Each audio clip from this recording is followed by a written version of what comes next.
আজকে 11টার পরে যদি আবারও তারা শুরু করে যাওয়া, তাহলে কিন্তু এটার পরিণতি খুব ভয়াবহ হয়ে যেতে পারে। বারবার আপনাদের সামনে তুলে ধরার চেষ্টা করেছি, ইলেকশন ইঞ্জিনিয়ারিং এবং কারচুপি হওয়ার সম্ভাবনা আছে।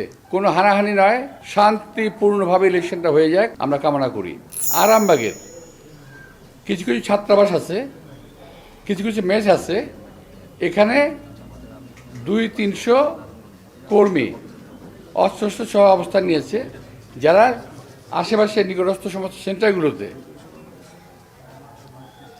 সকালবেলা অবস্থান নেবে। তো এখন এই যদি অবস্থা হয়, তো আমি ইলেকশনের আগে এই নির্বাচন পরিচালনার সময় বারবার আপনাদের সামনে তুলে ধরার চেষ্টা করেছি যে ইলেকশন ইঞ্জিনিয়ারিং এবং কারচুপি হওয়ার সম্ভাবনা আছে। যদি একই কথা ওরা বলে থাকে, কিন্তু আমাদের এমন কোনো পরিকল্পনা কারচুপি নেই, থাকলে আপনাদেরকে আমি রাখতাম না।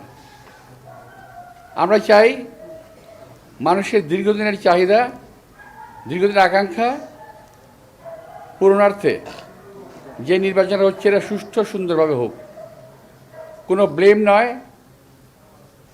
কোনো হানাহানি নয়, শান্তিপূর্ণভাবে ইলেকশনটা হয়ে যাক, এটা আমাদের কাছে আমরা কামনা করি। শুধু আমার এলাকা নয়, সারা বাংলাদেশই যেন এমন হয়। কিন্তু যেটা হচ্ছে, আজকে 11টার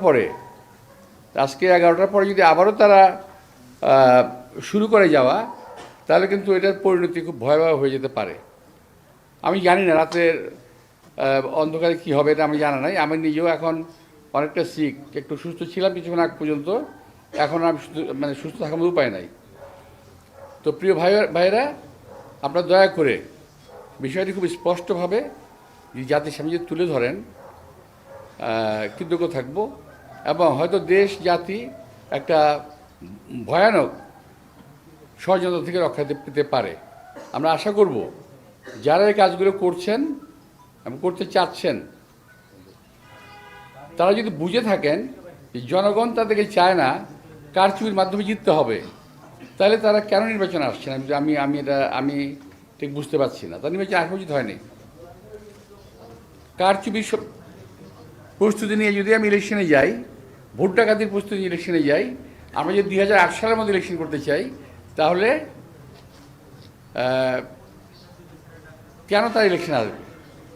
আমরা চাই একটা সুন্দর, সুষ্ঠু, নিরপেক্ষ নির্বাচন হোক।